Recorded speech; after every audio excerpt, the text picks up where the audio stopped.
11 in punto, buongiorno a tutti voi telespettatori, ben ritrovati all'appuntamento con Focus TG, che significa appuntamento con l'informazione dal Veneto, con l'informazione del Veneto. Tanti i nostri servizi, anche oggi dedicati alla cronaca, ma ci sarà ampio spazio anche per parlare di siccità, per parlare della difficoltà che stanno affrontando i malgari in altopiano, e poi la politica, l'attualità, la sanità, con gli ultimi aggiornamenti sul West Nile e poi con i nostri approfondimenti e i nostri reportage. Insomma, tanti buoni motivi per restare in nostra compagnia fino alle 13:30. Saremo in diretta per un'ora e mezza e allora cominciamo subito con la prima parte del blocco di cronaca, quindi con i primi servizi che ci parlano di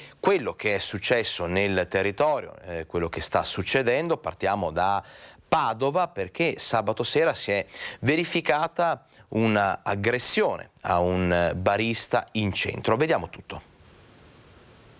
Sono cose gravi e io adesso in questi giorni, cioè tra ieri e oggi, sto vivendo nell'ansia, perché comunque è una cosa da non sottovalutare. Cioè non posso permettermi di venire a aprire il mio bar e pensare di avere l'ansia di guardarmi sempre alle spalle per vedere chi ho dietro, che cosa potrà succedere. Senza aver fatto niente di male. Senza aver fatto niente, faccio il mio lavoro, cioè non disturbo nessuno, quindi io apro e chiudo normalmente il mio bar. È ancora scossa Alessia, titolare del G-Bar di via Matteotti a Padova, dopo l'aggressione subita dal suo socio da parte di uno spacciatore a cui ha assistito sabato sera. Minuti eterni prima dell'intervento delle forze dell'ordine, che non hanno però placato l'ira dell'uomo che continuava a minacciare.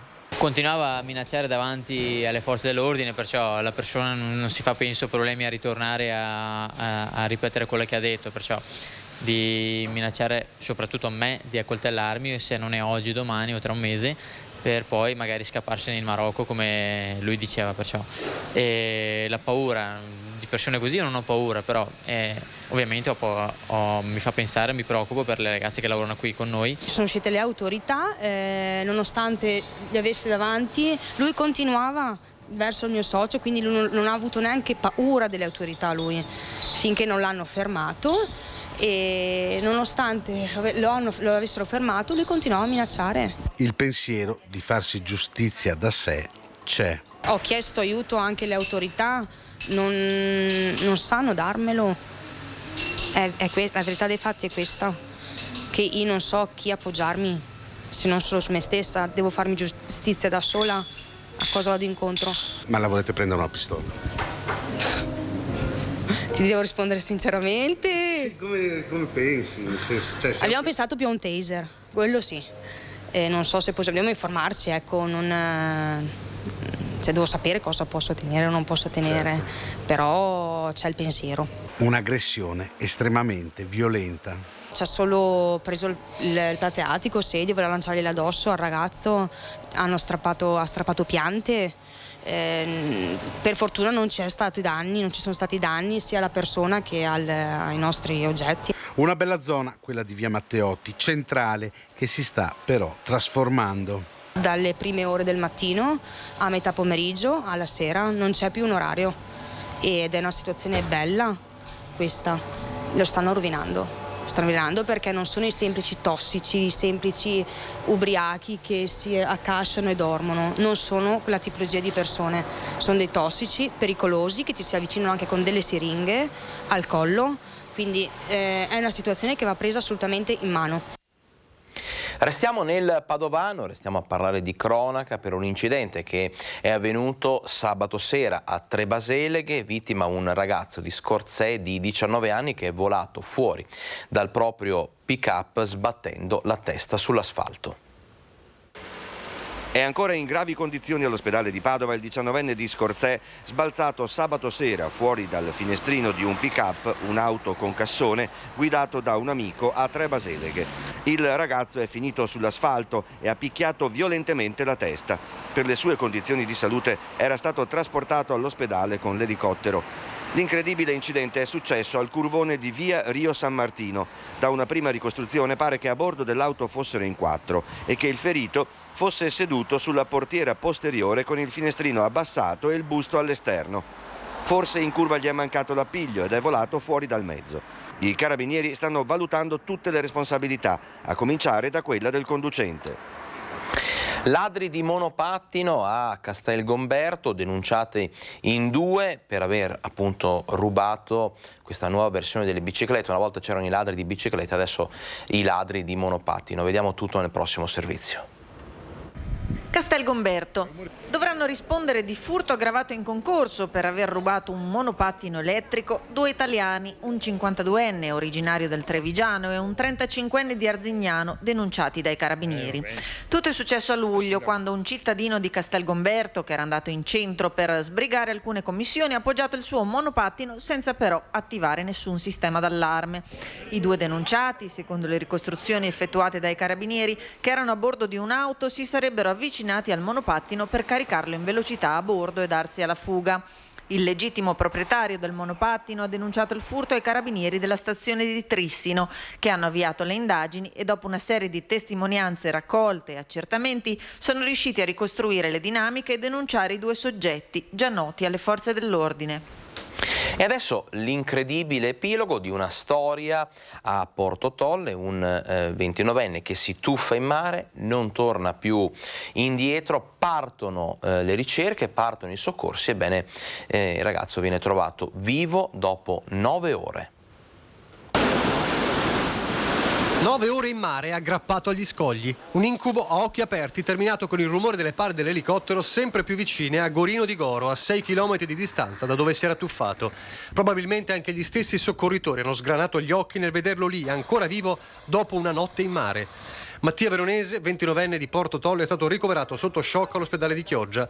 Lieto fine per una vicenda che, come molte altre simili, aveva fatto pensare al peggio. A luna della scorsa notte, con 4 amici, aveva deciso di fare un bagno entrando in acqua dalla spiaggia di Barricata. Un tuffo, poi rientro sulla battigia. Tutti, tranne lui, svanito nel nulla. Subito sono scattate le ricerche, rese difficili dalle onde molto alte. In azione la Capitaneria di Porto di Chioggia e i Vigili del Fuoco, intervenuti anche con una squadra di sommozzatori. A supporto pure un elicottero SAR dell'Aeronautica Militare che ha sorvolato la zona per oltre 2 ore. Apprensione che si trasformava in angoscia e con il passare delle ore quasi in rassegnazione. Per il 29enne sembrava che ci fossero ben poche possibilità di essere sopravvissuto.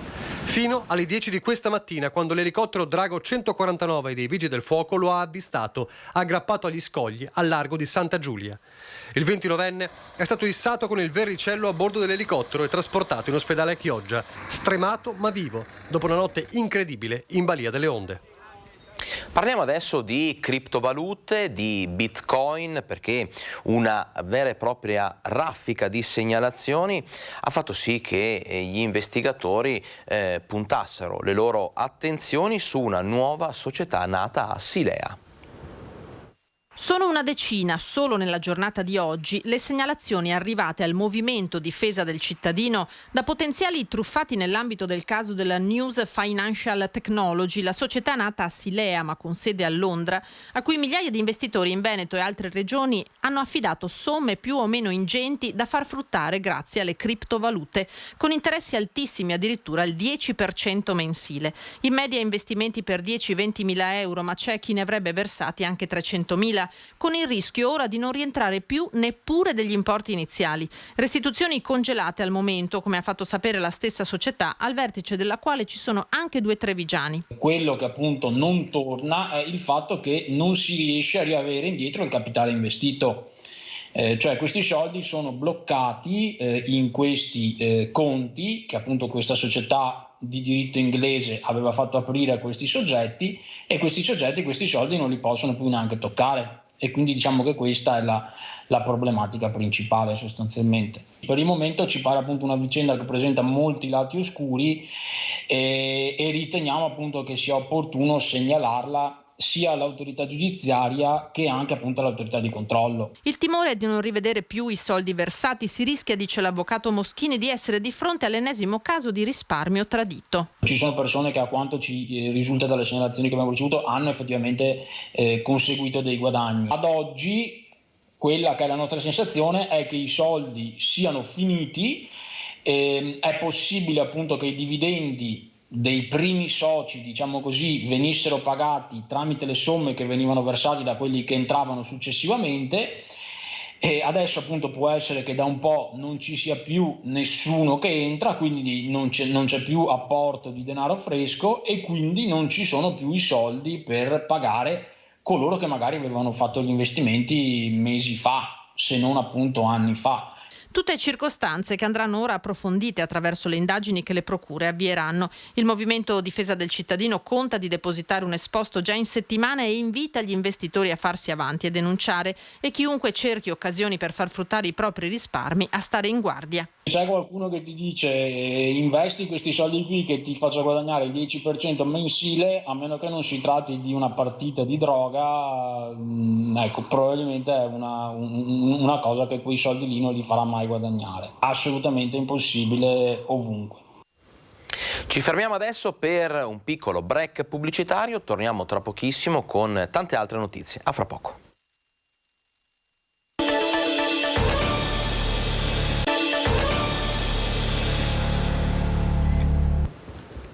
Torniamo in diretta e torniamo a parlare di cronaca, parliamo adesso di bullismo, ci spostiamo a Casale sul Sile dove è partita una denuncia via social di quello che accade regolarmente in un parco a ridosso del centro del paese, danneggiamenti, atti vandalici ma anche vere e proprie aggressioni tra minorenni. Vediamo. Risulta che i ragazzi si sono scazzottati, si sono sputati e hanno fatto atti di bullismo contro i minori. Scazzottate, bullismo, atti vandalici. Arriva da Casale sul Sile questa volta la denuncia attraverso i gruppi social del paese di atti di prepotenza, addirittura di violenza da parte di un gruppo di minorenni, in questo caso tra i 10 e i 15 anni, che frequenta il parco delle Vecchie Pioppe accanto al cimitero e a 2 passi dal centro. 2 giorni fa hanno fatto anche a botte, tanto che sul posto sono intervenuti i carabinieri senza però trovare più nulla al loro arrivo. Non rispettano nessuno. E purtroppo i genitori non riescono a bloccare la situazione, i ragazzini rispondono male, a volte gli dicono vai a quel paese o parolacce di qualsiasi tipo, ma il bullismo è frequente perché si vede soprattutto sui minori, si sputano anche addosso, gli rompono la bicicletta e sono sempre i soliti, sono una decina, 12, 13 persone. I carabinieri e i vigili non riescono a fare nulla perché bisogna trovarli sul fatto e quindi rimane sempre una situazione un po' precaria. Si spostano di zona in zona però il bullismo rimane. Giochi pericolosi, racconta questo residente, con cui si rischia di farsi male sul serio. Ho visto dei ragazzini su quel gioco, la giostra, che si sono slogati la spalla gli è andato dietro, un altro si è rotto mezza faccia perché non rispettano le regole ovviamente, e non rispettano le regole i più piccoli vengono allontanati e loro sono i padroni del parco. E poi i ripetuti danneggiamenti, in particolare dai giochi dei più piccoli. Qui non hanno giocato i bambini di 3 o 4 anni, hanno giocato quelli che pesano sopra i 50 kg e ovviamente strattonano a destra e a sinistra. Il risultato è questo, ma non è la prima volta, è già successo ancora. Pure l'acqua aperta del parco la lasciano aperta o rompono il rubinetto, è l'ordine quasi della settimana, se non del giorno. Una situazione che il sindaco Stefania Golisciani conosce. Denunce al momento non ce ne sono, ma le forze dell'ordine, dice, sono state allertate. Noi abbiamo già da tempo, già con la precedente amministrazione, un tavolo aperto con la polizia locale, con i carabinieri e con la scuola, quindi noi ci muoviamo nel senso di continuare un'opera di sensibilizzazione all'interno delle scuole, però ovviamente c'è anche la necessità, insomma, di far capire a questi giovani ragazzi che una cosa è il divertimento, una cosa è poi andare invece a danneggiare quelle che sono delle strutture pubbliche. È necessario che a un certo punto si intervenga anche non solo con la sensibilizzazione ma anche con una ramanzina e fino poi a dover prendere, se le cose dovessero continuare così, anche delle misure insomma più gravi. Spero di non dover arrivare insomma a queste misure. E il crescente numero di episodi di bullismo, di vandalismo ha fatto scattare un vero e proprio progetto minori. Siamo a Villorba, dove è partita la sperimentazione di una comunità educativa diurna per ragazzi e adolescenti con problemi comportamentali. Fragilità educative, negligenze e non solo nelle famiglie ai margini, ma anche in realtà ben integrate nel tessuto economico e sociale del territorio. Genitori assenti, spesso disattenti e figli lasciati a se stessi. È in questo scenario sempre più vasto che il comune di Villorba ha deciso di sperimentare per primo un servizio di accoglienza diurna per ragazzini e adolescenti. Il progetto, rinominato Aura, prende spunto dai segni più evidenti del disagio dei giovanissimi, atti di prepotenza, vandalismi e casi di abbandono scolastico in crescita. Abbiamo notato un aumento di piccoli atti vandalici che comunque siamo riusciti anche a fermare con la videosorveglianza e volevamo appunto avere un progetto nuovo che è nato appunto da un'analisi attenta di quello che è accaduto e sta accadendo nel nostro territorio. A segnalare le situazioni di maggior disagio ai servizi sociali del comune sarà il mondo della scuola. Nella nuova comunità educativa diurna potranno accedere inizialmente una decina di ragazzi. Il servizio, che dovrebbe partire a metà settembre contemporaneamente al nuovo anno scolastico, ha come scopo quello di contribuire a supplire alle carenze familiari. Io non voglio pensare che i genitori non sappiano più fare i genitori. Forse è meglio dire che non hanno più tempo di fare i genitori, non sono più attenti. Un fenomeno che interessa sia italiani che immigrati, sottolinea Soligo. Ad assistere i ragazzi saranno degli educatori che li aiuteranno a fare i compiti e li seguiranno in attività e laboratori. Tentiamo che questa strada per evitare appunto che finiscano in strada o in brutti giri. E in Consiglio regionale è arrivata anche una mozione, quella di una proposta per introdurre la figura dello psicologo di base. Ne parla Erika Ostanel, che ha presentato appunto la mozione. Approvata in Consiglio regionale una mozione proposta dalla minoranza per voce di Elena Ostanel e Giacomo Possamai a favore del benessere psicologico dei veneti e all'istituzione di un servizio permanente di psicologia delle cure primarie, la figura insomma dello psicologo di base. C'è un'estrema necessità di persone che riescono a prendere in carico la salute mentale dei cittadini e le cittadine e soprattutto dei giovani. Inserire lo psicologo di base significa inserire una figura di questo tipo all'interno di equip territoriali di medicina territoriale con altre competenze, quindi medici che hanno altre specialità, ma accanto a questo si inserisce proprio la figura dello psicologo, che diventa appunto una figura pubblica che sta sul territorio e che si occupa di salute mentale. In Veneto è stata significativa la richiesta del bonus psicologo, un primo passo per rendere più accessibili a tutti le cure psicologiche. La salute mentale è sempre stata un tema appunto d'élite, cioè chi se lo può pagare, oppure chi non se lo può pagare semplicemente non diceva di averne bisogno anche per uno stigma sociale che c'è dietro a questo tema. In realtà non deve essere così, non è così. Ci vuole un supporto economico sia per le persone che non se lo possono appunto permettere. Il bonus psicologo io credo sia importante per andare in questa direzione, ma sarebbe importante che la platea fosse ampliata. Ci sono sicuramente tantissime persone che non hanno nemmeno fatto l'accesso perché sapevano che i fondi non erano sufficienti e quindi che non avrebbero avuto l'ok. La pandemia ha palesato come in molti abbiano bisogno di un supporto psicologico. La strada deve essere quella di garantirlo a tutti.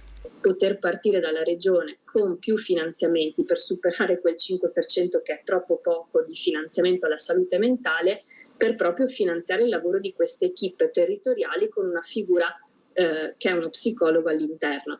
In questa maniera il Veneto potrebbe far sì che l'accesso alla cura, alla salute mentale, anche per chi non se lo può permettere, sia pubblico. Ambiente, rifiuti e anche degrado urbano nei prossimi servizi. Apriamo una parentesi su questi tre argomenti. Partiamo dal padovano, partiamo dal CEC, ovvero rifiuti pericolosi finalmente adibiti allo smaltimento.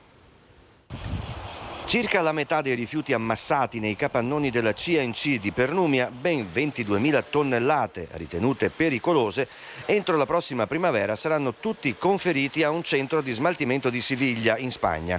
Il materiale verrà portato con molti camion a Marghera per l'imbarco sulle navi. Il tutto dovrebbe iniziare da settembre. È quanto emerso dopo l'ultimo sopralluogo di lunedì scorso nei capannoni di Via Granze delle associazioni ambientaliste La Vespa di Battaglia Terme, SOS CNC di Due Carrare, Lasciateci Respirare di Monselice, le imprese che si occuperanno della rimozione e l'ingegner Francesco Trevisan di Veneto Acque, società della Regione Veneto che gestisce il progetto di bonifica del costo di circa 12 milioni di euro. I restanti rifiuti non pericolosi verranno conferiti, sembra, nella zona di Montecchio Maggiore, nel Vicentino. Soddisfatti per la collaborazione e la trasparenza mostrate dalle istituzioni in questa fase, e sperano anche in futuro, si sono detti gli ambientalisti. Resta però l'amarezza, hanno aggiunto, nel vedere spese tante risorse pubbliche per sanare le conseguenze di attività criminali. Gondolieri al lavoro, gondolieri sub al lavoro a Venezia, pensate, recuperati 300 kg di spazzatura. 300 kg di rifiuti recuperati in 2 ore di attività dalle acque di Rio del Vin in Sestiere San Marco. I gondolieri sub dell'associazione di categoria Gondolieri di Venezia sono tornati all'opera, rinnovando il loro impegno per ripulire i canali della città. Tra il pescato dei volontari, questa volta un cestino portasigarette, cavalletti per l'acqua alta, reti metalliche, pezzi di tubazioni, bottiglie e copertoni utilizzati come parabordi dalle imbarcazioni. Da quando il progetto ha preso il via nel 2019 si è trattato della 14ª immersione organizzata col sostegno dell'amministrazione comunale per recuperare le tonnellate di rifiuti che giacciono in fondo a canali e rii veneziani. Ed è stata anche l'ultima del periodo estivo. I gondolieri sub torneranno in acqua a novembre per portare avanti l'opera di ripulitura anche nei mesi autunnali e invernali. Parliamo adesso di daspo urbano per un cittadino di Valdagno che finisce nei guai. Pensate, per lui il divieto di accesso in 27 locali pubblici. Valdagno. Divieto di ritorno nel comune di Cornedo Vicentino con rimpatrio, foglio di via obbligatorio e daspo urbano con divieto di accesso presso esercizi pubblici e locali del centro di Valdagno per un totale di 27 esercizi. È quanto è stato notificato ad un cittadino di Valdagno. Provvedimenti emessi dalla Questura di Vicenza sulla base dei controlli e delle segnalazioni attuate dai militari dell'Arma nel corso dei controlli effettuati negli ultimi mesi. Controlli che tra il 1° e il 7 agosto sono stati intensificati dai carabinieri di Valdagno nel centro della città della Lana per prevenire fenomeni di degrado urbano. In particolare le attività si sono concentrate nelle aree di Maglio di Sotto, Piazza Roma e Piazza Dante, nell'arco di tutta la settimana, specie in orario serale e notturno. A seguito di tali servizi è stata elevata una sanzione per ubriachezza molesta ad un uomo di Valdagno e nel corso dei controlli è stata individuata un'autovettura in sosta sprovvista della prevista copertura assicurativa scaduta da oltre 5 mesi. Adesso è arrivato il momento del nostro secondo break pubblicitario. Rientriamo fra 2 minuti con tante altre notizie, perché la pagina di cronaca è ancora ricca. Dobbiamo parlare del terremoto politico che ha coinvolto il comune di Nove e poi i nostri approfondimenti e i nostri collegamenti in diretta. Tutto questo tra poco a Focus TG.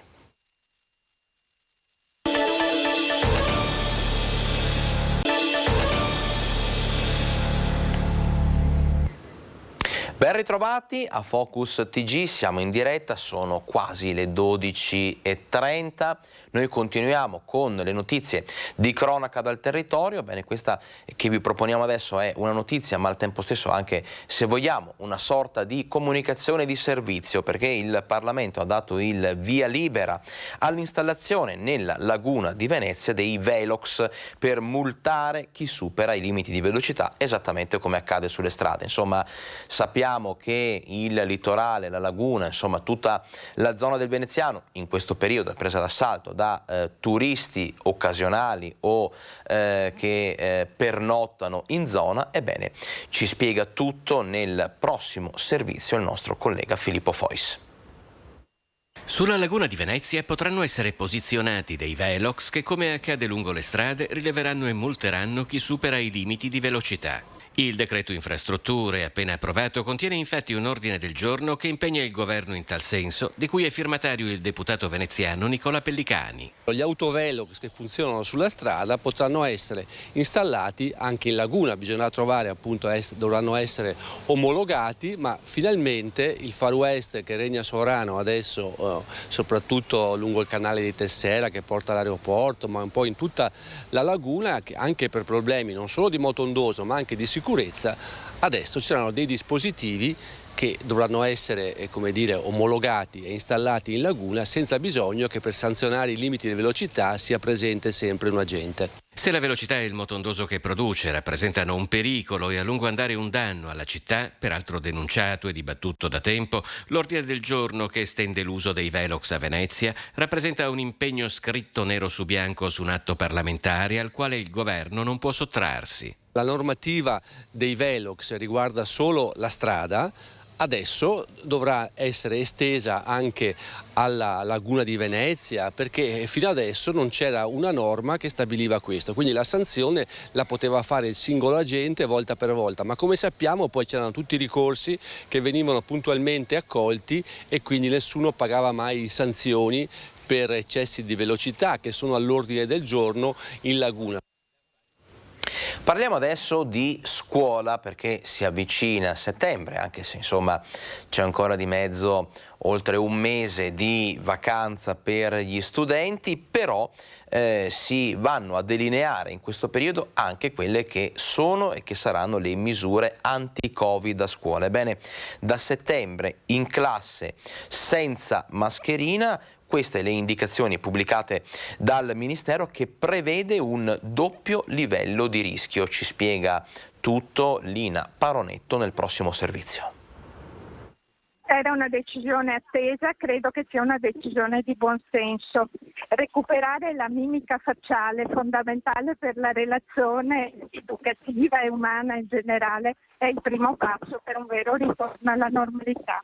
Ritorno a scuola il 12 settembre senza più l'obbligo della mascherina che rimane consigliata ai soggetti fragili e che va indossata invece in caso di raffreddore. Le indicazioni per il contenimento del Covid dalle elementari alle superiori messe a punto dai Ministeri della Salute e dell'Istruzione omologano di fatto le aule scolastiche agli altri ambienti del vivere comune, dagli uffici pubblici ai luoghi di lavoro, in cui i dispositivi di protezione, nel caso in cui si rispetti il distanziamento, non sono più richiesti. Una decisione che trova concorde anche l'ULSS 2, come conferma il direttore Francesco Benazzi.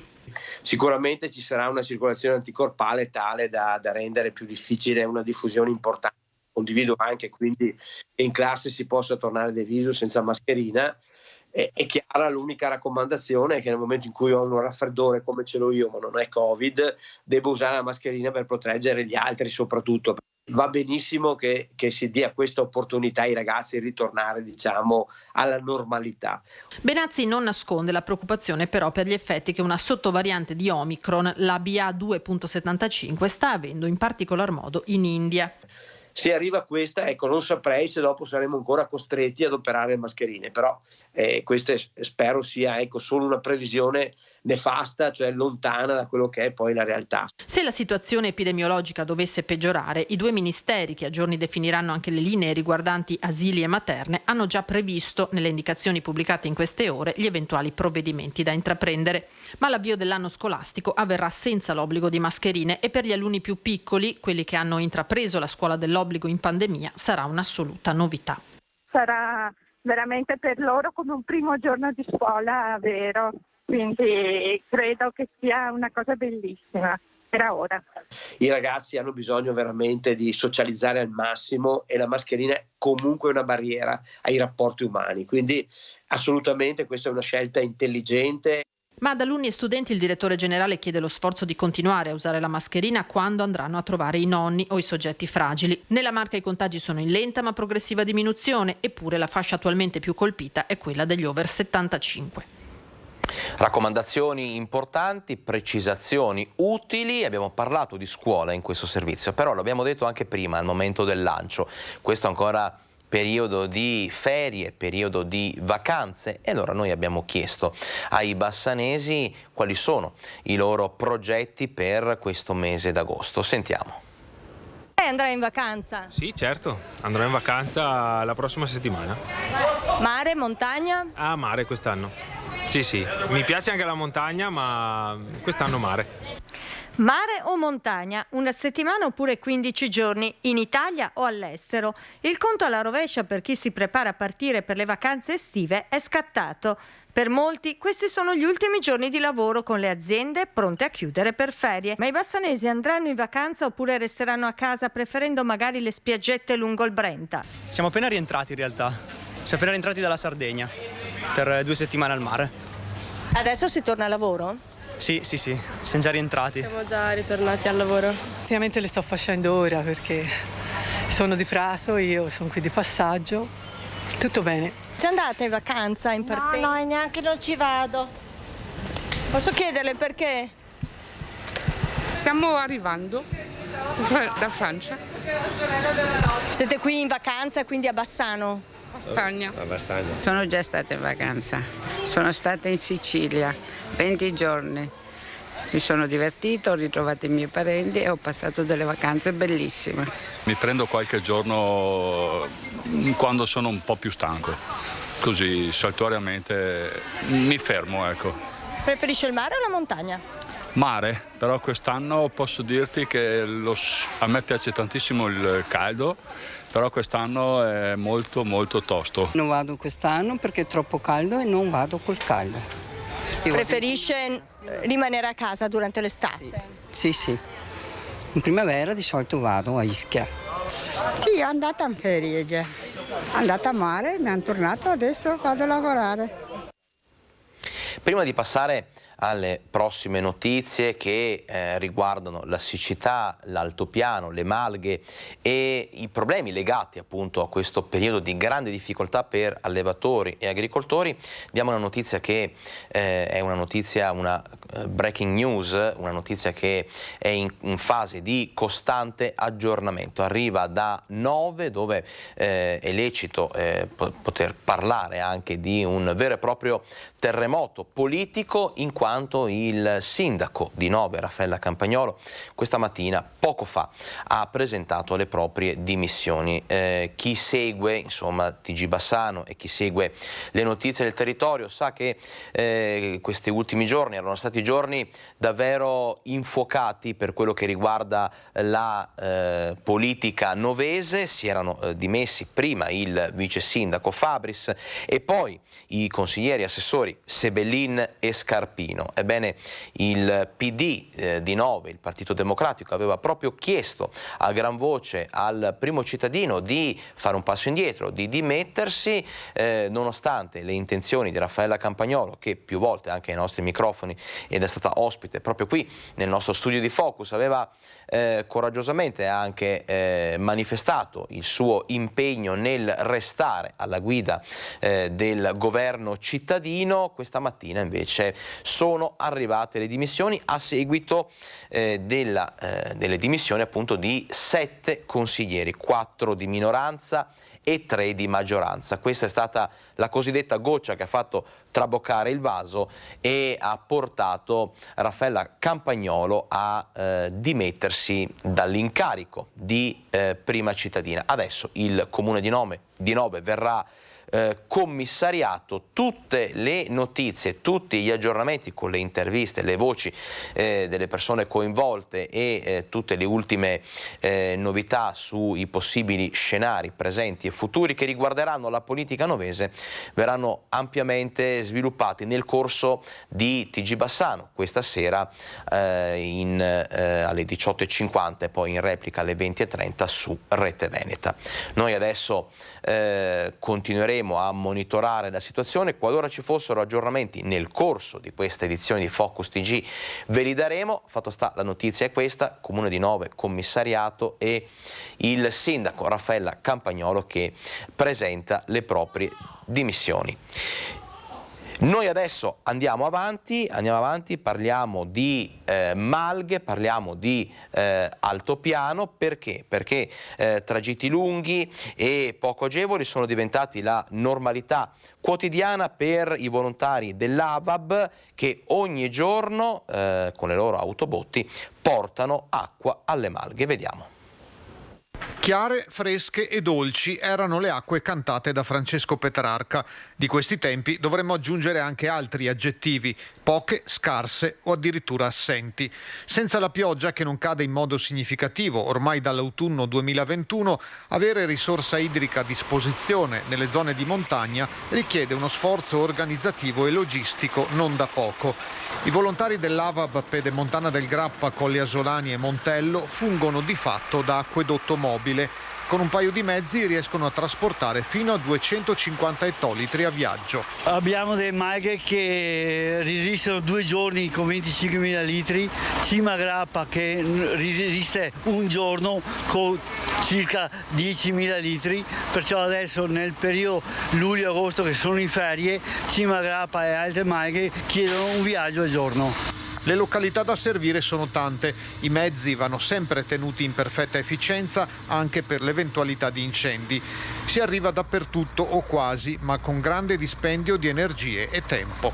Quest'anno è un problema delle gallerie che dobbiamo fare il giro per il Monfenera per arrivare alla Maiga Domador, Piz, Lago dei Mure e altri. Bisogna fare il giro dalla Pederoba, far tutta la salita, compreso il Palon, e per arrivare in Bocca della Forca, che dall'altra parte a Campocroce, se fosse aperte le gallerie, un'ora e un quarto, un'ora e mezza di viaggio in meno. La perizia di chi guida i mezzi e la volontà di mettersi a disposizione per molte ore al giorno per fornire anche ai più lontani un bene indispensabile come l'acqua rendono questo servizio ancora più meritevole e utile. Una precisazione dovuta e doverosa perché la notizia è appunto una notizia di questi minuti, quindi è in fase di costante aggiornamento la nostra redazione con il comune di Nove. Allora, il sindaco Raffaella Campagnolo non si è dimessa ma è decaduta dall'incarico di sindaco. Questa è una precisazione dovuta perché tutto il resto di quello che insomma è stato riportato poco fa viene confermato, quindi con le dimissioni di 7 consiglieri, 3 di maggioranza e 4 di minoranza, che fanno seguito, lo ricordiamo, alle dimissioni di Sebelline Scarpino, che erano consiglieri e assessori, e del vice sindaco Fabris, arrivate qualche giorno fa. Questo ha portato come conseguenza appunto che il primo cittadino di Nove, Raffaella Campagnolo, non sia più sindaco a tutti gli effetti, non ha presentato le dimissioni, è decaduta dall'incarico di sindaco e il comune di Nove verrà commissariato. Come vi dicevo, come vi annunciavo, tutte poi le precisazioni dovute, tutti gli ultimi aggiornamenti e il quadro preciso sugli scenari presenti e futuri della politica novese verrà ampiamente trattato e sviluppato nel corso delle nostre edizioni serali dedicate all'informazione. Quindi precisazione fatta e doverosa. Noi continuiamo a parlare del filone legato alla siccità, legato alle difficoltà del momento. Adesso parliamo di ristori per l'alluvione, perché a Torri di Quartesolo il sindaco annuncia che sono arrivati i ristori per l'alluvione del dicembre 2020, ristori che daranno una mano a chi in questo momento sta affrontando le difficoltà in senso opposto, quelle della siccità. Ristori arrivati per l'alluvione del dicembre 2020 che aveva messo in ginocchio la zona Pini a Torri di Quartesolo. 495.000 euro che serviranno a ristorare i danni ai privati. Si tratta di 140 famiglie. La legge prevede che ci sia in questa fase un massimo di 5.000 euro di rimborso. Quindi chi ha presentato fatture per meno di 5.000 euro verrà ristorato comunque al 100%. Chi invece ha dimostrato più spese di 5.000 verrà ristorato con 5.000 euro, poi si vedrà, non si esclude che ci sia una seconda fase, però per il momento non sappiamo niente di preciso. I soldi sono arrivati in cassa del comune oggi sostanzialmente. Per le famiglie, per le persone che avevano chiesto ristoro, noi prevediamo che nel corso del mese di settembre siano bonificate a tutti. Per le aziende invece bisognerà aspettare ancora. Per le aziende ci hanno chiesto a fine della settimana scorsa integrazioni ai documenti già presentati, li abbiamo presentate, quindi a breve aspettiamo che ci siano anche i ristori per le aziende. Le aziende che hanno presentato richiesta e anche pezze giustificative per le spese sono solo 9 e quindi aspettiamo i fondi per queste 9 aziende. Piccola pausa pubblicitaria, adesso rientriamo tra pochissimo con tante altre notizie e con i nostri collegamenti. A fra poco.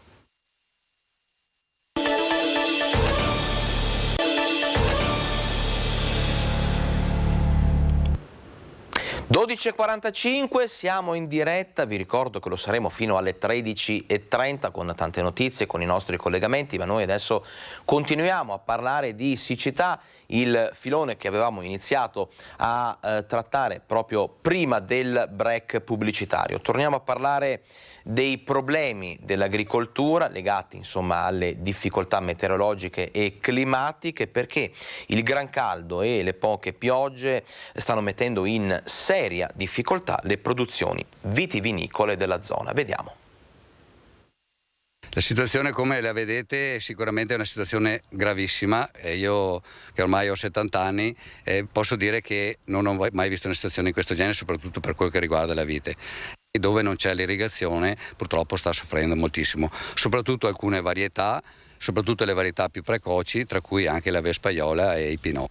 Vittorio Santa Caterina, presidente della cantina Beato Bartolomeo da Breganze, una situazione così non l'aveva mai vista neppure durante la torrida estate del 2003. La siccità, il grande caldo, la mancanza d'acqua stanno mettendo a dura prova le viticolture con effetti negativi che si vedranno purtroppo anche nei prossimi anni. Le conseguenze saranno che ci saranno danni anche nei prossimi anni, con perdita anche di qualche pianta, e soprattutto danni diretti con la perdita di produzione e sicuramente riduzione di produzione di uve e di vino. Ecco. In termini di qualità, per fortuna giustamente alcune varietà si stanno ancora portando avanti, ma sicuramente la qualità sarà ottima, buona, però purtroppo la quantità sarà molto scarsa e limitata, con perdita di reddito e perdita di produzione. Se non piove nei prossimi giorni, la situazione potrebbe farsi ancor più grave. La vendemmia dovrebbe iniziare il 20 agosto, ma per le varietà precoci, come ad esempio il Pinot Nero, la data potrebbe essere anticipata al 13, proprio per evitare ulteriori perdite di raccolto. E per non arrivare in questa situazione l'unica cosa è prevenire. Per prevenire è giustamente avere la possibilità di andare contro quelli che sono gli eventi atmosferici e siccità, dare acqua e portare l'acqua dove che c'è bisogno, dove manca.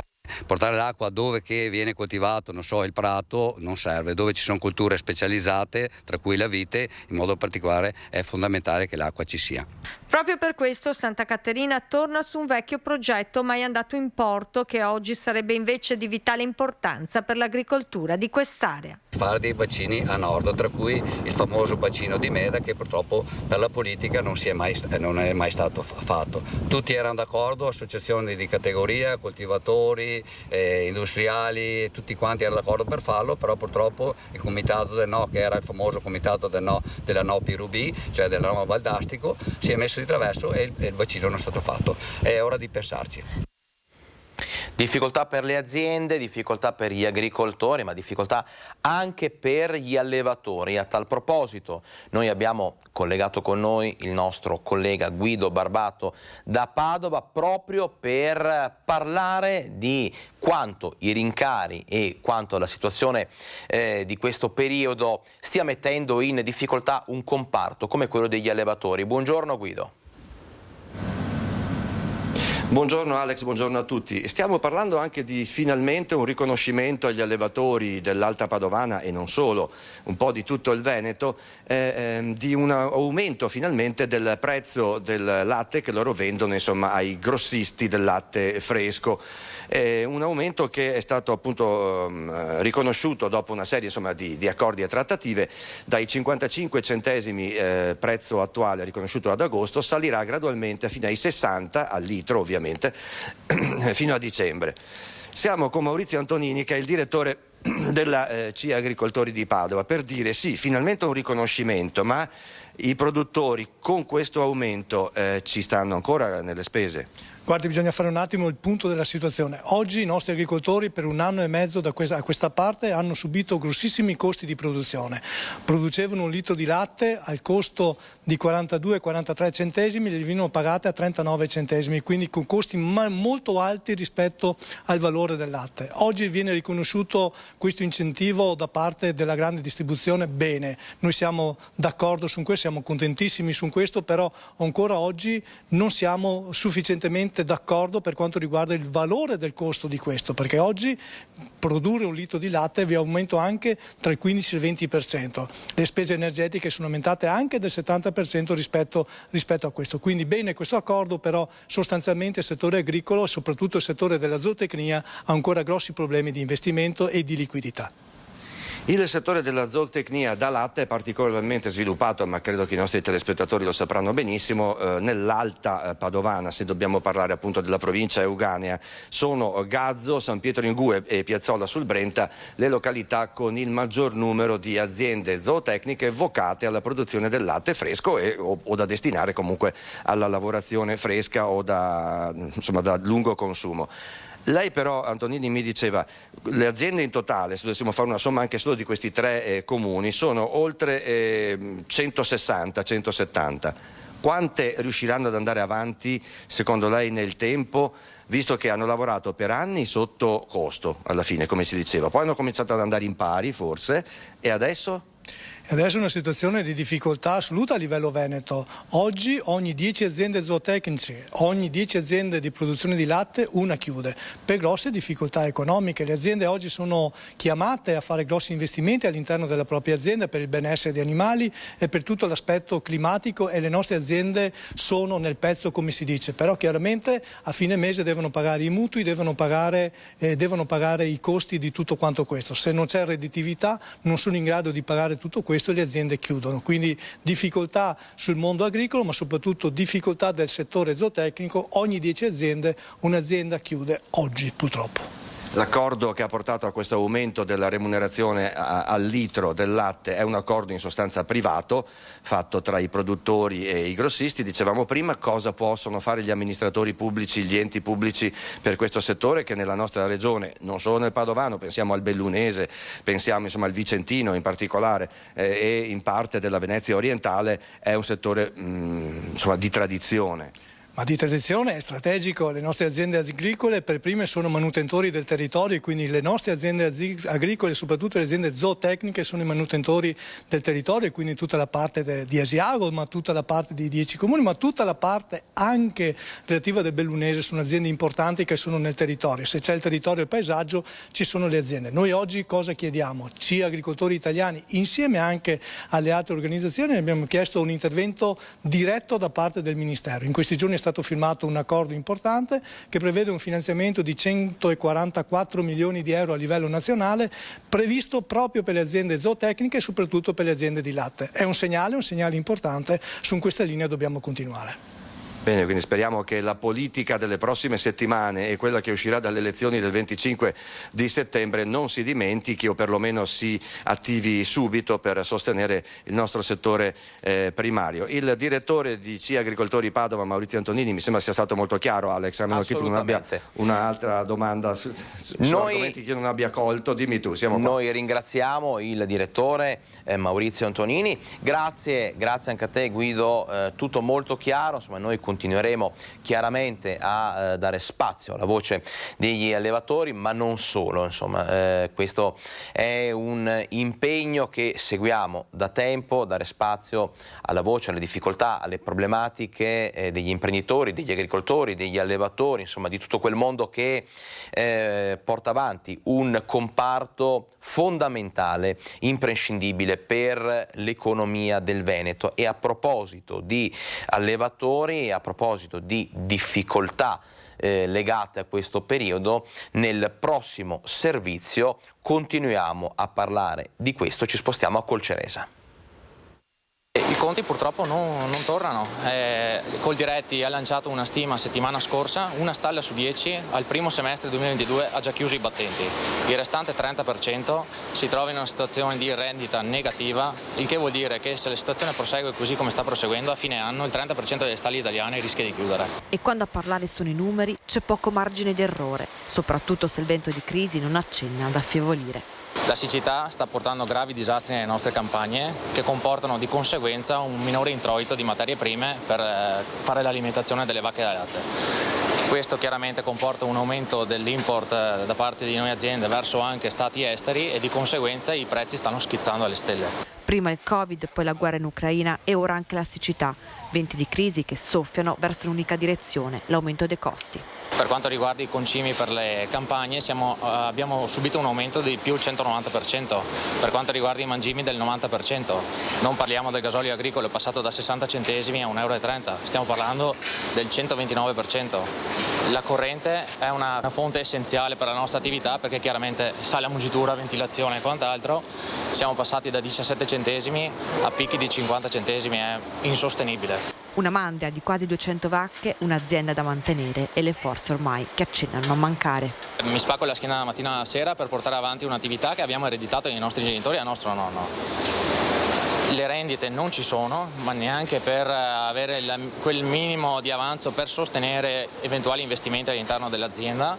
Torno a casa la sera, apro la televisione, vedo le pubblicità delle grandi GDO che continuano a strozzarci e abbassare i centesimi di rendita sui prodotti che noi conferiamo e si permettono di fare pubblicità verso i consumatori dichiarando che a fronte degli aumenti che ho citato prima non ci sarà nessun aumento nei confronti del consumatore finale.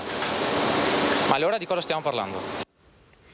E come ci ha parlato poco fa in collegamento il nostro Guido Barbato, la zona dei Colli Euganei e dell'Alta Padovana è duramente colpita dalla situazione legata all'aumento dei costi e alla siccità per quello che riguarda il comparto degli allevatori e non solo, ma i Colli Euganei vogliono anche rilanciarsi, vogliono ripartire, quindi guardano a questo mese di agosto e soprattutto a settembre con fiducia per quello che riguarda il rilancio del comparto turistico e termale.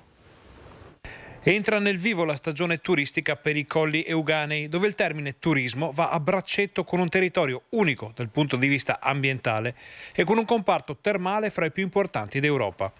La prima parte della stagione infatti è stata penalizzata dalle scorie portate dalla pandemia, dalla guerra in Ucraina e ora anche dal gran caldo. Siamo però convinti che le piogge di questi giorni, la diminuzione della temperatura e soprattutto il fatto che stiamo andando verso un agosto e un settembre che sarà veramente importante di rilancio per il nostro territorio, avremo un buon afflusso e quindi di conseguenza le nostre eccellenze ritorneranno ai fasti del 2020.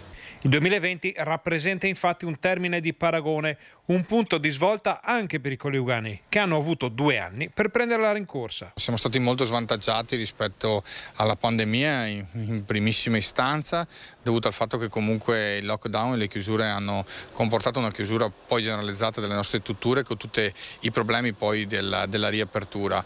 E la guerra sicuramente ha comportato una crisi più che altro psicologica rispetto a quel movimento del turista, un'insicurezza di carattere economico. Però speriamo veramente che questo settembre, fine anno, ci dia un rilancio veramente importante. I Colli Euganei hanno nel proprio DNA la capacità di rispondere alle sfide di oggi e di domani e possono proporre a qualsiasi genere di turismo uno scrigno invidiabile di meraviglie. Ecco cosa possono trovare turisti e visitatori nel territorio. Troveranno delle strutture ricettive che sono molto moderne rispetto a quello che è il panorama delle terme in generale, non solo in Italia ma anche in Europa. Il fatto che comunque le terme sono immerse in un territorio meraviglioso sotto l'aspetto naturalistico, il fatto che comunque ci sia una consapevolezza da parte di tutti i turisti e soprattutto dei residenti che il nostro turismo deve essere sostenibile e deve garantire quello che è l'equilibrio del nostro ecosistema naturale.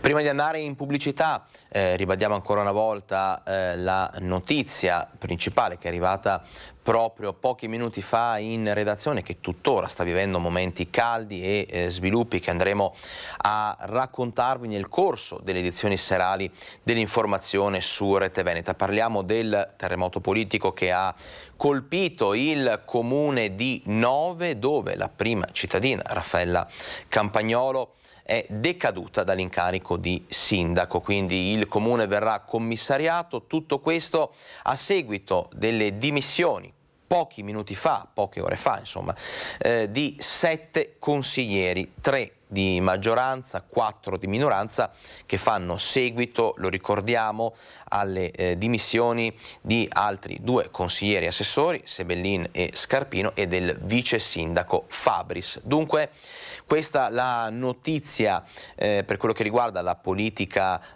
locale di questa mattina, insomma una notizia che sicuramente avrà importanti ripercussioni e, come vi ho già detto più volte, vi racconteremo tutto nel corso di TG Bassano. Adesso piccola pausa pubblicitaria e torniamo di nuovo qui con tante altre notizie. A fra poco.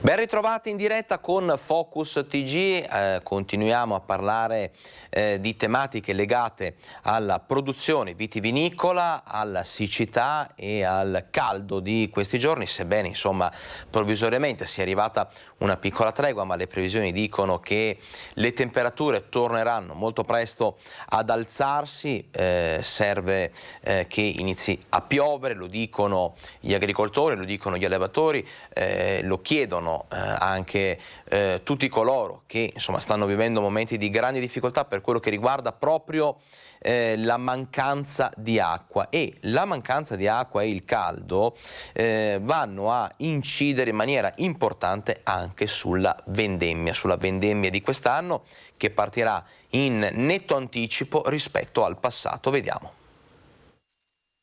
20 ettari di vigneto, 6 diverse varietà di uva, dal Pinot Nero al Merlot, dal Marzemino al Vespaiolo. Siamo in Contrassoarda, a San Michele di Bassano. Anche qui ci si sta preparando alla vendemmia 2022, un'annata vitivinicola in parte compromessa dalla siccità, dalle alte temperature e dalle grandinate. La siccità compromette quindi la maturazione, lo stadio di maturazione del frutto, perché la pianta svolge un ruolo di autodifesa e quindi pensa a sopravvivere invece di portare a maturazione il grappolo. Fortunatamente abbiamo avuto qualche millimetro questi ultimi giorni che ha rimandato così la vendemmia, che ormai era prossima, e quindi speriamo che adesso la pianta porti a termine il suo compito. Coldiretti stima un calo medio del 10%, ma per alcuni viticoltori la riduzione del raccolto registra percentuali molto più importanti, con i vigneti messi a dura prova proprio dalle condizioni climatiche di quest'estate. Nel nostro caso, se dobbiamo mettere in bilancia tutto quello che è stato da marzo-aprile ad oggi, quindi qualche gelata, qualche grandinata, il cambiamento climatico e la poca acqua, di conseguenza la siccità, l'altalenanza di produzione che la pianta di per sé di anno in anno, un 50% purtroppo dobbiamo rimandare. Ecco. Che vino sarà quello del 2022? Allora, quest'anno speriamo sia una grande annata, le ultime piogge di questi giorni hanno dato sostentamento e forza alla pianta per poter completare la maturazione dei grappoli. La vendemmia sicuramente sarà fine agosto, primi di settembre, comunque in anticipo rispetto alla normalità. E quella poca uva che c'è sarà sicuramente ottima. Carmignano di Brenta, restiamo a parlare di acqua, di seta, diciamo una bella fetta del Veneto, e aumenterà la fornitura nei prossimi giorni. Il sindaco Pasqualone chiede però alla regione di rispettare gli accordi sul prelievo dell'acqua nel proprio comune. Vediamo.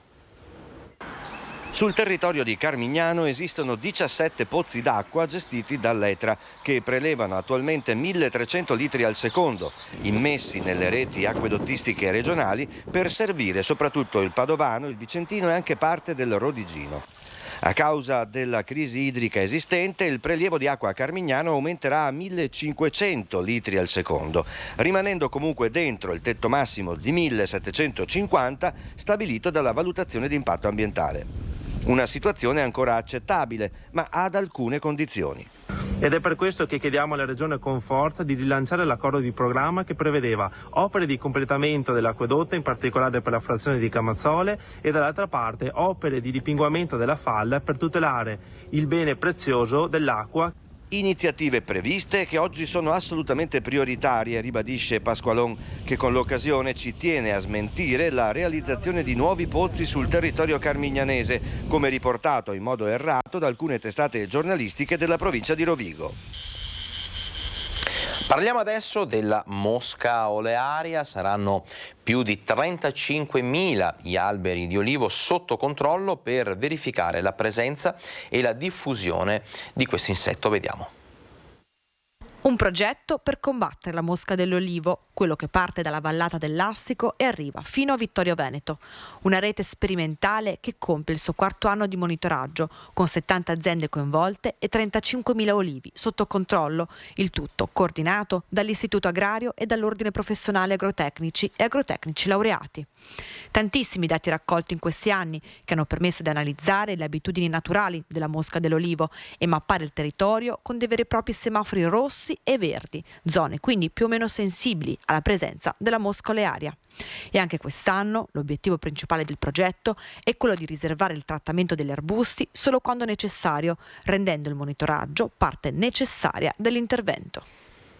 Chiudiamo la parentesi green, quindi abbiamo parlato della siccità, abbiamo parlato dei problemi legati all'agricoltura, ai problemi di coloro che hanno viti, producono vino, ai problemi degli allevatori e quant'altro. Adesso però voltiamo pagina, parliamo di turismo. Parliamo di turismo perché? Perché qui i dati invece sono molto incoraggianti, a partire da quello che emerge guardando la situazione di Vicenza, soprattutto del centro storico, che torna a essere popolato di turisti, e i riflessi, i benefici insomma sulle attività commerciali del centro storico sono palpabili e importanti. Vediamo.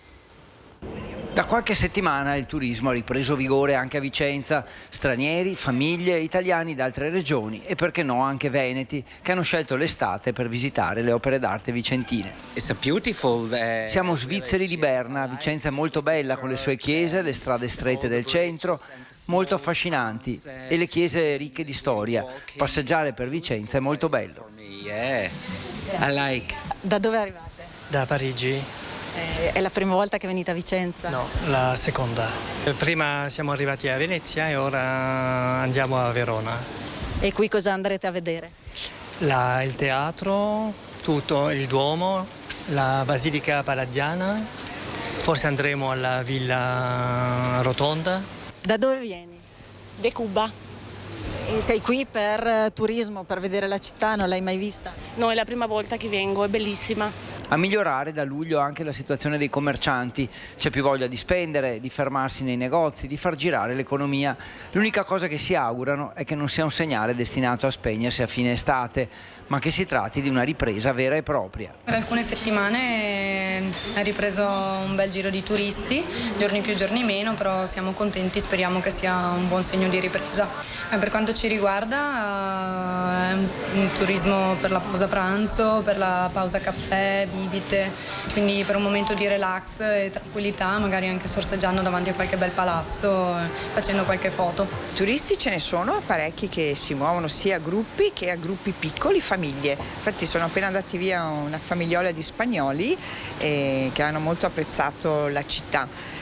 Cominciamo a rivedere il turismo, nonostante che ci sia questo gran caldo, però il turista ha voglia lo stesso di muoversi, di girare le città d'arte. E la conferma di questa crescita, di questi numeri, arriva proprio con le cifre, con i dati di cui ci parla l'assessore alla cultura di Vicenza, Simona Siotto.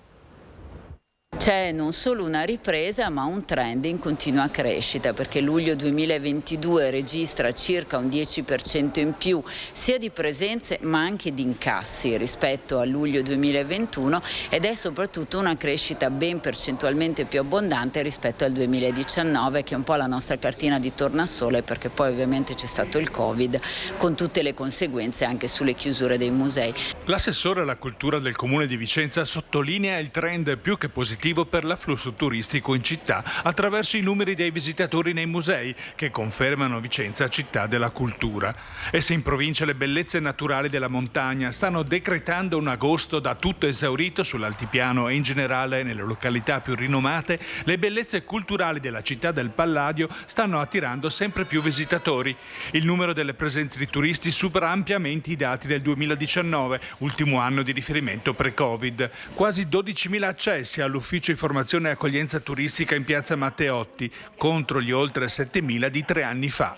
A sostegno e valorizzazione della proposta culturale, il Comune lancia l'iniziativa Musei gratuiti le domeniche di agosto. Domani anche per i vicentini della provincia sarà possibile accedere senza pagare il biglietto alle gallerie di Palazzo Thiene, al Museo Naturalistico e Archeologico, al Museo del Risorgimento. È un'iniziativa in realtà del Ministero, le domeniche al museo. Vicenza le ha sempre fatte, le domeniche gratuite, stiamo continuando a farlo, devo dire che ha molto successo, soprattutto per le famiglie, perché è un'occasione per poter andare gratuitamente magari con i bambini, anche perché noi ogni volta cambiamo i musei che sono gratuiti. Un andamento che incoraggia anche gli investimenti sul fronte del turismo in città. Le code agli infopoint confermano la bontà della scelta di Vicenza tra le città d'arte proposte.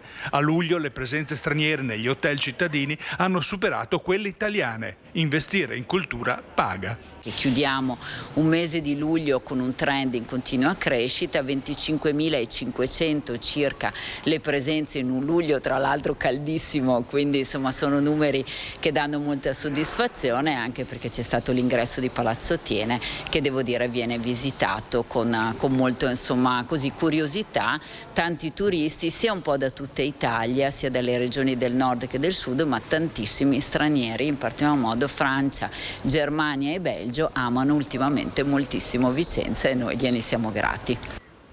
Questo è il punto della situazione per quello che riguarda il turismo vicentino in questo caso. Adesso voltiamo pagina, parliamo di uno snodo fondamentale per tanti settori del Veneto e non solo, chiaramente, perché parliamo delle prossime elezioni politiche del 25 settembre. Bene, la data è più vicina di quanto si possa percepire e noi abbiamo chiesto proprio in giro ai bassanesi cosa ne pensano di questa situazione e insomma come stanno vivendo questo periodo di crisi del governo che porterà appunto alle nuove elezioni. Sentiamo.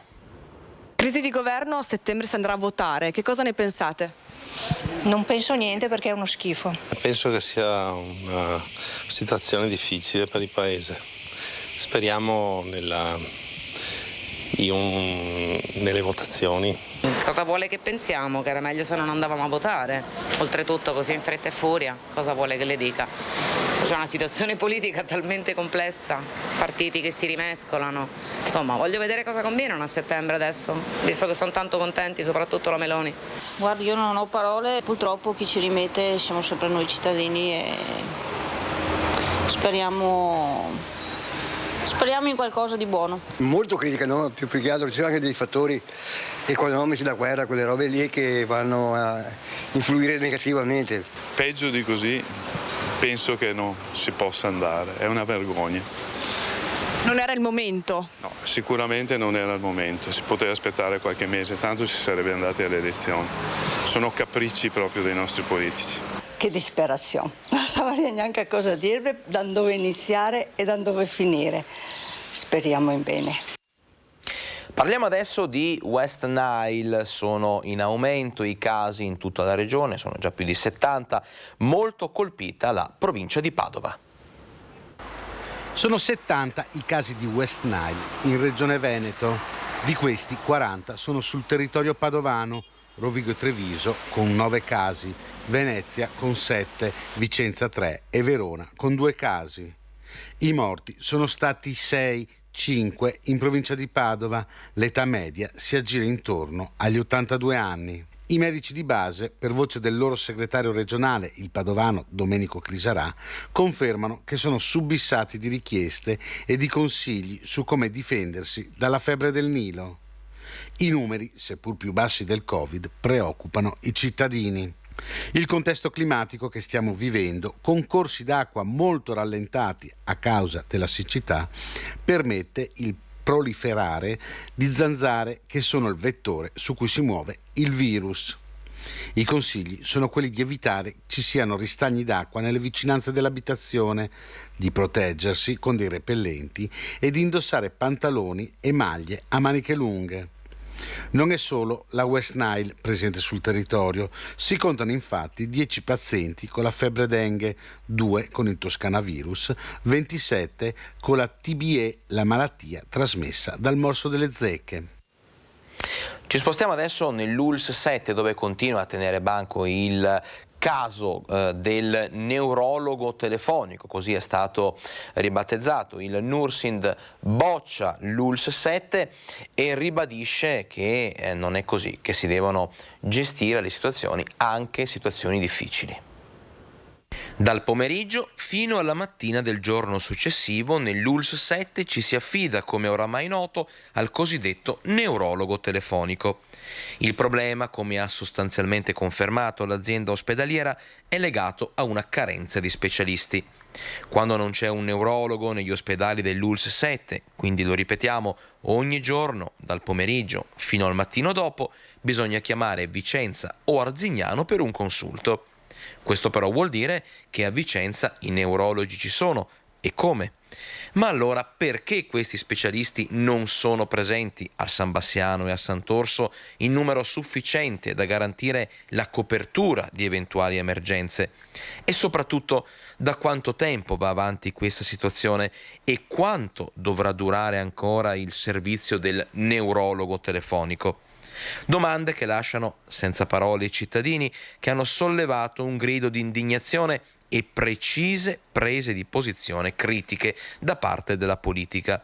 Sulla questione è intervenuto anche il Nursind. Il paziente ha bisogno di essere visitato da un neurologo, di avere un quadro clinico ben individuato, e sicuramente una consulenza telefonica in questo ambito non può dare una risposta completa.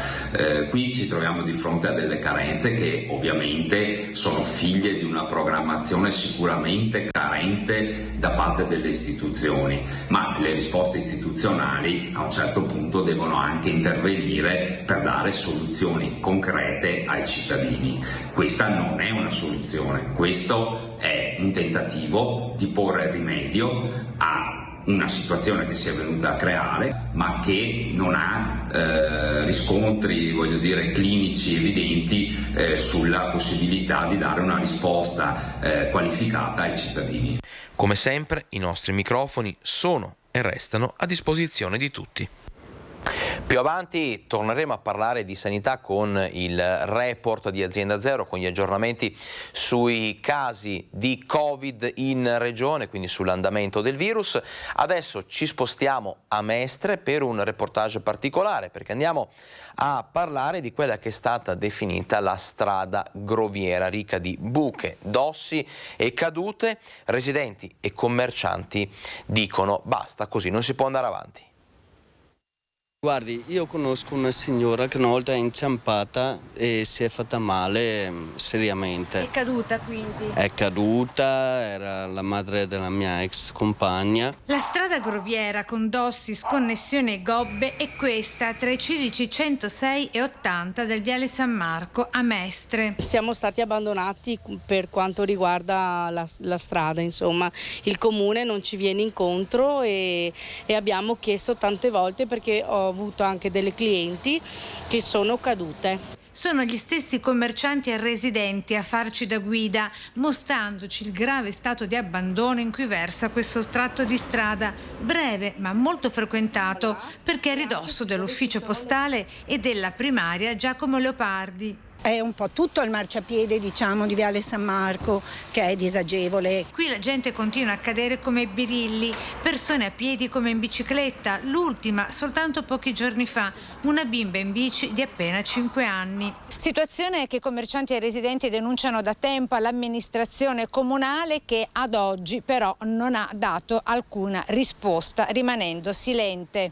Ma il problema riguarda pure le auto parcheggiate sulle strisce blu, quindi a pagamento, proprio vicino all'ufficio postale. Qui si rischiano anche le sospensioni delle vetture, ci dicono i residenti, con marciapiedi e aree di sosta che sembrano rosicchiati e scavati dai topi. Per esempio, a parte qui, che anche per i parcheggi e altro è veramente vergognoso perché è pericoloso. Qualcuno si è lamentato, diverse persone, perché sono tanti posti, sono dei buchi nelle strade, poi non è proprio il marciapiede, è proprio il massimo, non è tanto curato. E poi associato c'è il non trascurabile problema del verde pubblico. Il verde non si occupa di venire a tagliare spesso gli alberi, perché anche questo problema di questo albero qua ogni tanto lo taglio io perché ho tutti i rami davanti al negozio, ecco.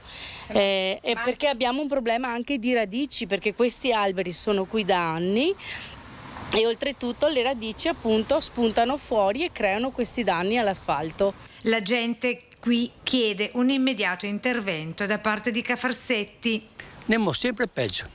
Insomma, è una zona, sta diventando degradata anche questa zona del Viale. Ma sempre. Una volta era una bella zona, adesso è diventata quello che è diventata.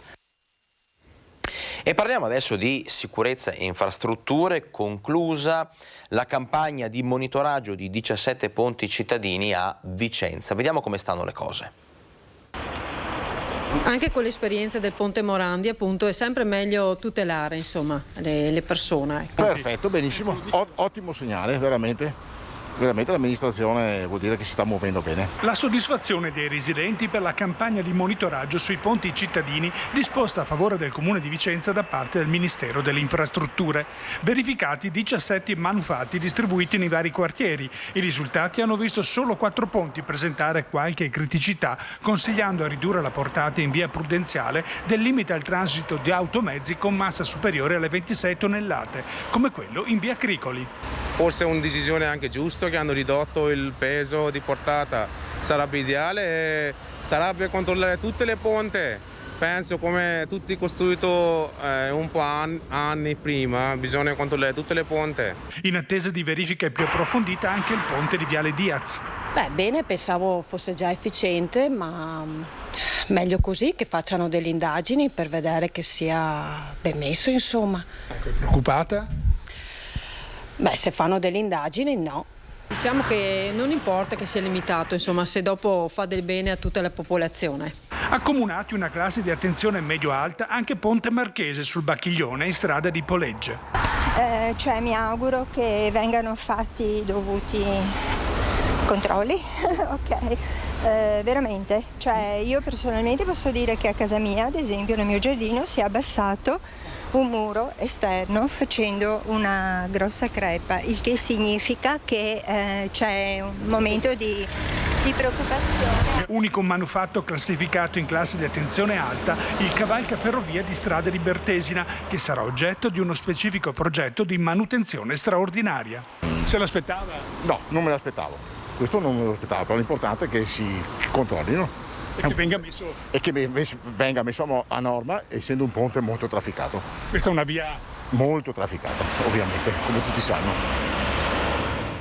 E a proposito di verde pubblico, di infrastrutture e di edilizia urbana, continua a tener banco a Bassano la situazione legata al quartiere San Lazzaro. È partito il conto alla rovescia per il doppio intervento sul quartiere. In attesa di un consiglio comunale decisivo, sono sempre di più le associazioni e i gruppi e i cittadini che chiedono all'amministrazione comunale di Elena Pavan di bloccare il progetto. Vediamo.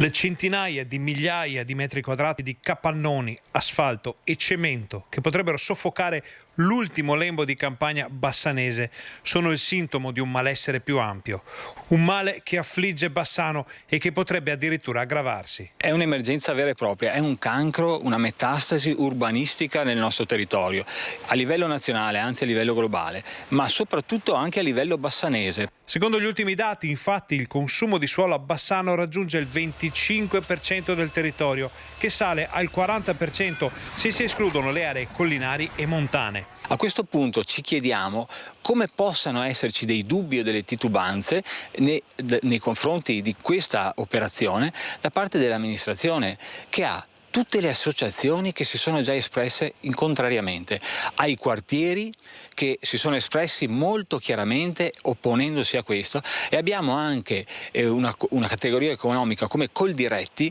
che è completamente coinvolta in questo, che dice no, quel suolo non va toccato. Le associazioni invitano altre categorie e altri gruppi di opinione a prendere posizione prima del Consiglio Comunale, nel quale verrà trattato definitivamente il tema di San Lazzaro. I consiglieri dovranno schierarsi e dovranno dire chiaramente quello che pensano.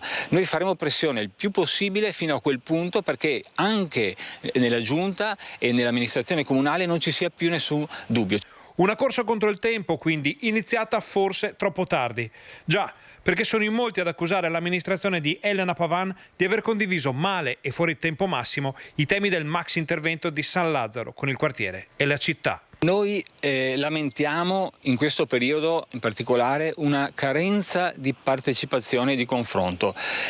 Con temi così importanti sarebbe fondamentale che l'amministrazione possa sentire, ascoltare i quartieri, le associazioni, tutti i cittadini interessati e competenti sul tema.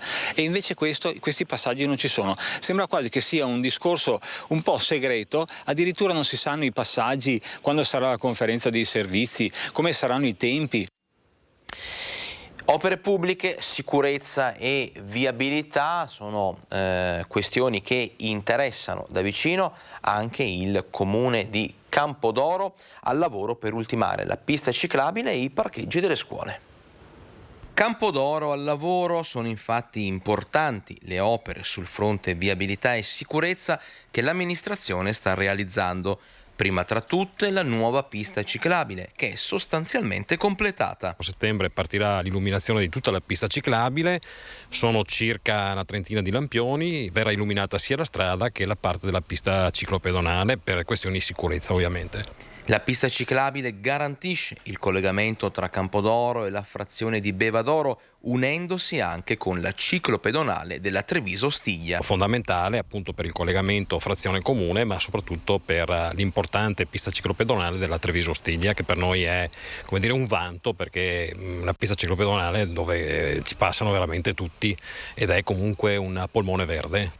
Settembre è alle porte, così torna d'attualità anche il tema scuole. Al riguardo ci sono novità che interessano il parcheggio dell'istituto scolastico. Abbiamo appena appaltato il cantiere, a settembre partirà il cantiere della nuova viabilità, sarà una strada che entra di fianco alle scuole con una grande rotatoria e parcheggi a destra e a sinistra, un'opera importante che avevamo promesso in campagna elettorale e finalmente partiranno i lavori per la realizzazione.